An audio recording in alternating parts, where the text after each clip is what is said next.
Next, భారతదేశంలో వ్యవసాయ రంగంలో భాగంగా ఉన్నటువంటి కొన్ని పథకాలను ఈ క్లాస్లో మనం క్లారిటీగా తెలుసుకుందాం. ఓకేనా?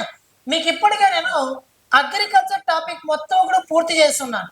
ఇప్పుడు నేను అగ్రికల్చర్ టాపిక్లో భాగంగా ఆహార భద్రత అనే ప్రత్యేకమైన పథకంలో భాగంగా ఇక్కడ పోషకత్వ ఆధారిత పథకాలని చెప్పి ప్రత్యేకంగా ఈ వీడియోలో మీకు నేను చెప్పే ప్రయత్నం చేస్తాను. ప్రతి ఒక్క పదాన్ని ప్రతి ఒక్క దానికి మీనింగ్ చెప్తూ నేను ఈ క్లాస్ డిస్కస్ చేస్తాను. ప్రతి ఒక్కరు కూడా ఈ వీడియోని క్లారిటీగా చూడండి. గ్రూప్ 1 స్థాయి నుంచి గ్రూప్ 4 స్థాయి వరకు కూడా ఖచ్చితంగా ఇక్కడ ప్రశ్నలు అనేవి పడతాయి. ఓకేనా? ఇప్పుడు ఫస్ట్ ఆఫ్ ఆల్ వచ్చేసి భారతదేశంలో కనీస మద్దతు ధరను నిర్ణయించేటటువంటి ఒక సంస్థ ఏది మిత్రమా? వ్యవసాయ ధరల కమిషన్ అని చెప్పి ఒకటి ఉంటాయి. 1964లో ఎల్కే జా అధ్యక్షతన ప్రత్యేకమైన ఒక కమిటీని ఏర్పాటు చేయబడింది. ఈ కమిటీ సూచనల మేరకు భారతదేశంలో కనీస మద్దతు ధరను నిర్ణయించడం కోసం 1965లో వ్యవసాయ ధరల కమిషన్ అనేది ఏర్పడడం జరిగింది. ఇదే 1965లో ఫుడ్ కార్పొరేషన్ ఆఫ్ ఇండియా కూడా ఏర్పడింది. ఇదే 1965లో కేంద్ర గిడ్డంగుల సంస్థను కూడా ఏర్పాటు చేయడం అనేది జరిగింది. ఇది మన భారతదేశంలో వ్యవసాయ ధరల కమిషన్. అదే విధంగా ఈ 1964లో ఎల్కే జాబ్ కమిటీ సిఫారసుల మేరకు ఏర్పాటు చేయబడ్డ వ్యవసాయ ధరల కమిషన్ ను 1985లో commission for agriculture price and cost గా పేరు మార్చడం అనేది జరిగింది. నేడు మన భారతదేశంలో 23 పంటలకు వ్యవసాయ వ్యయ ధరల కమిషన్ అనేది మన కనీస మద్దతు ధరలను ప్రకటించడం అనేది జరుగుతుంది. ఓకేనా? 22 పంటలకు ఒక విధానం ధరను ప్రకటిస్తే చెరుకుకు మాత్రం మరొక విధానంలో ధరను ప్రకటిస్తుంది. మొత్తం మీద 23 పంటలకు భారతదేశంలో వ్యవసాయ ధరల కమిషన్ అనేది కనీస మద్దతు ధరను ప్రకటిస్తుంది. ఓకేనా? ఇప్పుడు నేను భారతదేశంలో ప్రస్తుతం అమలవుతున్నటువంటి వ్యవసాయ ఆధారిత పథకాలు, పోటీ పరీక్షల కొనము మనమే గుర్తుపెట్టుకోవాలి అనేది జస్ట్ 2 minutes మీకు నేను ఇక్కడ రివిజన్ చేస్తాను. చాలా జాగ్రత్తగా వినే ప్రయత్నం చేయండి. ఓకేనా? రైట్. ఇప్పుడు ప్రధానమంత్రి పిఎం కిసాన్ అని చెప్పి ఒక పథకం ఉంది. ఈ పిఎం కిసాన్ పథకాన్ని 2019 ఫిబ్రవరి మాసంలో ప్రారంభించడం అనేది జరిగింది. ప్రధానమంత్రి కిసాన్ సమ్మాన్ నిధి యోజన ఈ పథకంలో భాగంగా భారతదేశ ప్రధానమంత్రి నరేంద్ర మోడీ ప్రతి సంవత్సరము కూడా 3 విడతలలో 6,000 రూపాయల పెట్టుబడి సహాయాన్ని రైతుల ఖాతాల్లో జమ చేస్తారు. నెక్స్ట్, అదే విధంగా ఫసల్ బీమా యోజన, ప్రధానమంత్రి ఫసల్ బీమా యోజన పథకం ఈ పథకం కింద భారతదేశంలో రైతులకు నష్టపరిహారాన్ని చెల్లించడం అనేది జరుగుతుంది. అనగా భారతదేశంలో ప్రకృతి విపత్తులు సంభవించి భూకంపాలు కానీ తుఫాన్లు కానీ చీడ పురుగులు ఏవైనా ఆ పంటని నష్టం చేస్తే అటువంటి పంట నష్టానికి తగ్గట్టుగా నష్టపరిహారాన్ని భారతదేశంలో ఫసల్ బీమా యోజన పథకంలో భాగంగా అందిస్తున్నారు. అదే విధంగా ప్రధానమంత్రి కృషి సించాయి యోజన పథకం ఈ పథకాన్ని భారతదేశంలో ప్రారంభించబడింది. ఈ పథకం యొక్క ఉద్దేశం ఏంటంటే అర్కేత్కో పానీ అని చెప్పి ప్రతి పంటకు నీరు అందించడం, దాంతో పాటు మోర్ క్రాప్ పర్ డ్రాప్ అనే ఈ 2 అంశాల ఆధారంగా ఈ ప్రధానమంత్రి కృషి సించాయి యోజన అనే పథకం పనిచేస్తుంది. ఒకటి, ప్రధానమంత్రి కృషి సించాయి యోజన పథకం యొక్క ముఖ్య ఉద్దేశం ఏంటంటే భారతదేశంలో ఉన్నటువంటి ప్రతి ఒక్క రైతుకు కూడా నీటిపారుదల సౌకర్యాన్ని మెరుగుపరచడమే ప్రధానమంత్రి కృషి సించాయి యోజన ఉద్దేశం. ఓకేనా? అర్కేత్కో పానీ అంటే ఈ పథకంలో భాగంగా ప్రతి రైతుకు ప్రతి ఎకరాకు నీరు అందించడమే దీని యొక్క ఉద్దేశం. మోర్ క్రాప్ అంటే ఎక్కువ దిగుబడి, ఎక్కువ పంటలు. పర్ డ్రాప్ అంటే ఒక నీటి పొట్టుకు ఎక్కువ దిగుబడిని ఇవ్వాలి అని చెప్పి ఇక్కడ నిర్ణయించడం అనేది జరిగింది. ఒకటి. అదేవిధంగా మన భారతదేశంలో ICDS integrated child development scheme కావచ్చు, అదేవిధంగా వన్ రేషన్ కార్డ్ అనేది కావచ్చు, ఓకేనా. ఇలా అదేవిధంగా national mid day meals scheme కావచ్చు, ఇలా భారతదేశంలో మధ్యాహ్న భోజన పథకం కావచ్చు, ఇవన్నీ కూడా మనం ఒకసారి ఈ వీడియోలో తెలుసుకుందాం, ఓకేనా. రైట్ మిత్రమా. ఇప్పుడు చూడండి, ఇక్కడ ఫస్ట్ టాపిక్ వచ్చేసి, ఈ టాపిక్ చెప్పుకునే దానికంటే ముందుగా ఫుడ్ కార్పొరేషన్ ఆఫ్ ఇండియా అని చెప్పి ఒకటి ఉంది. FCI, food corporation of India. ఈ ఫుడ్ కార్పొరేషన్ ఆఫ్ ఇండియాని మొట్టమొదటిసారిగా 1965 ఏర్పాటు చేశారు. భారత ప్రభుత్వం ఏర్పాటు చేసింది. మరి ఎందుకు ఏర్పాటు చేసిందంటే, ఈ ఫుడ్ కార్పొరేషన్ ఆఫ్ ఇండియా ఏం చేస్తుందంటే, భారతదేశంలో రైతు పండించేటువంటి పంటను కొనుగోలు చేస్తుంది. అనగా రైతు పండించేటువంటి పంటలను కొనుగోలు చేసి ఒక స్టోర్ చేస్తుంది, అంటే దాన్ని నిల్వ చేస్తుంది. నిల్వ చేసి భవిష్యత్తు కాలంలో మార్కెట్లో ఆహార ధాన్యాల ధరలు అనేవి విపరీతంగా పెరిగిపోయి ఆ ఆహార ధాన్యాలను వినియోగదారులు కొనలేని పరిస్థితిలో ఉంటే అప్పుడు ఈ ఫుడ్ కార్పొరేషన్ ఆఫ్ ఇండియా ఏం చేస్తుంది, ఆ కొనుగోలు చేసినటువంటి లేదా దాచిపెట్టినటువంటి ఆ ఆహార ధాన్యాలను మార్కెట్లకు వదిలి ఆ ధరలను కట్టడి చేసి ప్రతి ఒక్క వినియోగదారుడు కూడా ఆహార ధాన్యాలను కొనుగోలు చేసేటట్లు చేస్తుంది. దాంతో పాటు భారతదేశంలో నిత్యావసర వస్తువులు అనగా ఈ రేషన్ షాపుల ద్వారా భారత ప్రభుత్వ సంక్షేమ కార్యక్రమాల కింద ప్రజలకు ఈ రేషనింగ్ ద్వారా అనగా ఈ రేషన్ షాపుల ద్వారా భారత ప్రభుత్వం నిల్వ చేసినటువంటి ఈ ప్రొడక్ట్స్ ని కూడా సరఫరా చేస్తుంది, ఓకేనా. ఇది నెక్స్ట్ అప్లైడ్ న్యూట్రిషన్ ప్రోగ్రామ్. దీన్ని 1963లో తీసుకొచ్చారు. దీనిని ఒడిశా రాష్ట్రంలో ఒక పైలట్ పథకంగా ప్రారంభించబడింది, ఓకేనా. నెక్స్ట్ కూరగాయలు, ఆకుకూరలు, పండ్లు ఉత్పత్తులు పెరిగేటట్లు చూస్తుంది. అంటే భారతదేశంలో పోషక ఆహార పంటల దిగుబడి పెంచే విధంగా చేస్తుంది ఈ స్కీమ్. అదేవిధంగా గర్భిణీ స్త్రీలు కావచ్చు, పాలిచ్చేట తల్లులు కావచ్చు, పిల్లలు కావచ్చు, వీళ్ళందరూ కూడా ఈ పోషకాహారమైన పదార్థాన్ని వినియోగించేటట్లు చేస్తుంది ఈ స్కీమ్, ఓకేనా. గుర్తుపెట్టుకోండి. నెక్స్ట్ అదేవిధంగా స్పెషల్ న్యూట్రిషన్ ప్రోగ్రామ్. దీనిని 1971లో ప్రారంభించారు. దీనిని భారత ప్రభుత్వ సాంఘిక సంక్షేమ శాఖ మంత్రిత్వ శాఖ అమలు చేసింది. పాలిచ్చే తల్లులకు క్యాలరీలు, మాంసకృతులతో కూడుకున్న ఆహారాన్ని వారంలో 6 రోజుల పాటు లభించేలా చేయటమే దీని యొక్క ప్రధాన ఉద్దేశం, ఓకేనా. నెక్స్ట్ గర్భిణీలకు విటమిన్, ఐరన్, పోలిక్ యాసిడ్ టాబ్లెట్లు కూడా ఈ పథకంలో భాగంగానే మన భారత ప్రభుత్వం సరఫరా చేయడం అనేది జరుగుతుంది, ఓకేనా. Next ICDS scheme very very important. ఇక్కడ 2 స్కీమ్స్ ఉన్నాయి కదా, ఒకటి అప్లైడ్ న్యూట్రిషన్ ప్రోగ్రామ్ ఒకటి, స్పెషల్ న్యూట్రిషన్ ప్రోగ్రామ్ ఒకటి.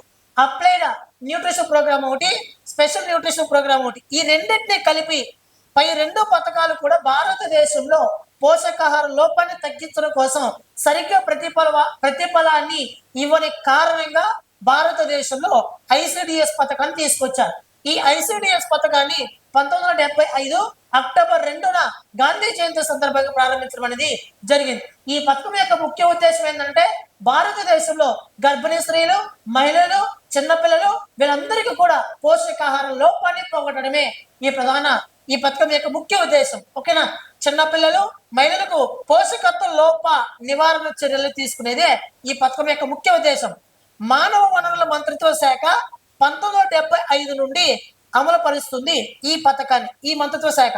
దీనికి మన భారతదేశం అమలవుతున్న ఈ ఐసిడిఎస్ పథకాన్ని యునిసెఫ్ సహకారాన్ని అందిస్తుంది అన్నమాట, ఓకేనా.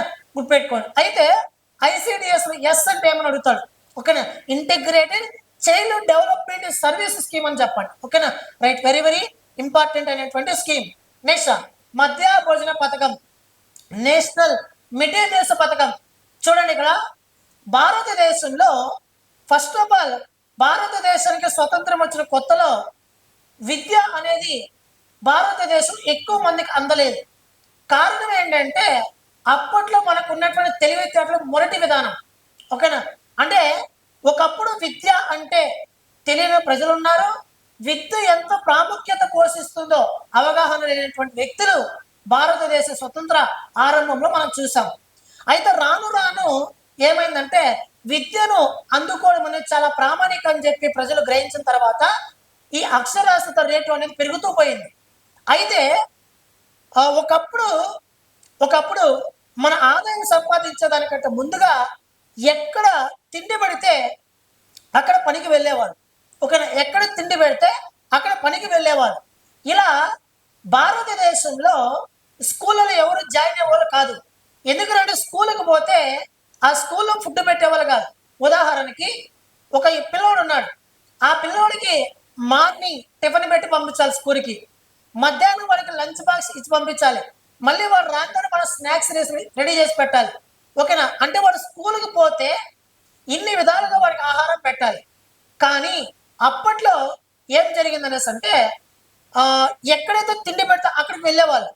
కాబట్టి తమిళనాడులో ఒక సీఎం ఏం ఆలోచించాడంటే భారతదేశంలో ఈ స్కూళ్ళలో అంటే డ్రాప్ అవుట్స్ తగ్గాలి, ఈ స్కూల్ బయట ఉన్నటువంటి విద్యార్థులను బడిలో చేర్పించాలంటే మనం ఏం అందించాలి వాడికి అని చెప్పి ఒక సీఎం ఆలోచించాడు.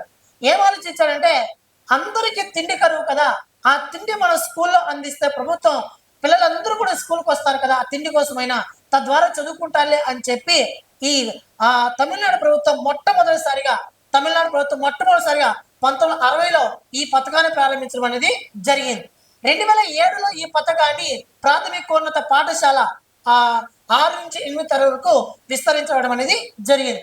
1960లో తమిళనాడులో మొదటిసారి ఈ పథకాన్ని ప్రారంభిస్తే 1994-95 ఆర్థిక సంవత్సరం నాటికల్లా భారతదేశంలో పూర్తి స్థాయి దీన్ని కేంద్ర ప్రభుత్వం అమలు చేసింది.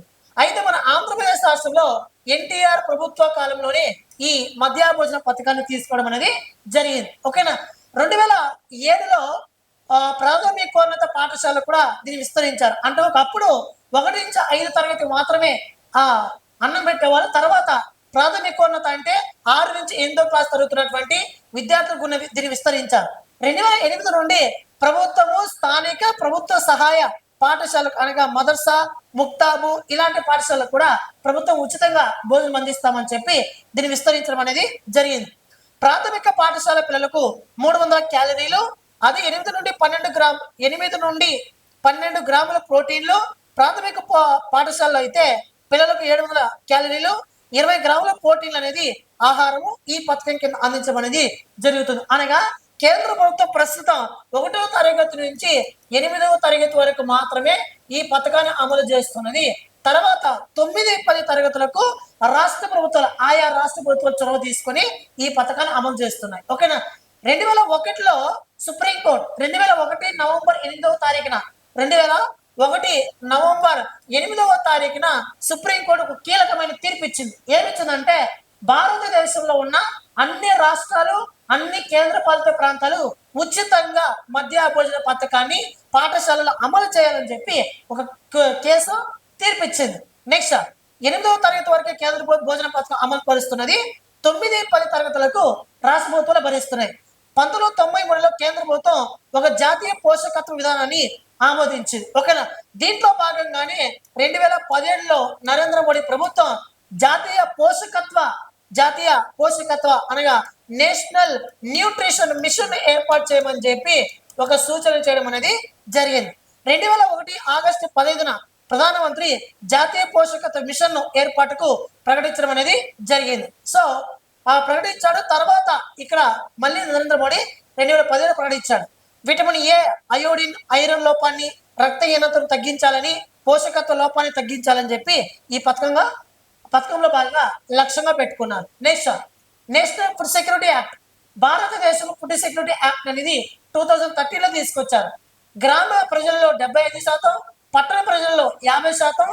ఈ చట్టం వల్ల 3 సంవత్సరాల వరకు ప్రయోజనం పొందుతున్నారు. అర్హత గల ప్రతి వ్యక్తికి కూడా 5 కిలోల బియ్యం అనేది ఆహార ధాన్యం అందిస్తున్నారు. చూడండి, ఇక్కడ భారతదేశంలో రేషన్ షాపులలో 6 సంవత్సరాల పైబడిన ప్రతి ఒక్క వ్యక్తికి కూడా ఏమందిస్తున్నారు?